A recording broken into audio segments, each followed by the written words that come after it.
Sabi ng Diyos ayon kay Propeta Isayas, ang ayuno ko ay ito, palayain ang mga api, pakainin ang nagugutom, patuloyin ang walang tahanan, at huwag talikuran ang nangangailangan. Ipinapakita nito na ang gawaing makadiyos ay hindi hiwalay sa pag-angat ng bayan.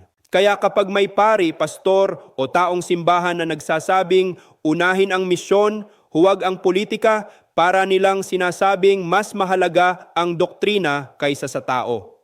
Pero ang pananampalatayang IFI ay teolohiya ng pakikibaka. Ang ebanghelyo ay hindi pagtakas kundi pakikilahok sa paglaya ng sambayanan.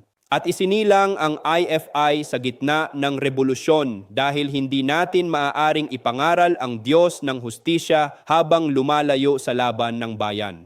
Ako si Bishop Tonyo, obispong migrante sa Europa, at ito ang Araling IFI. Magsamba, mag-aral, maglingkod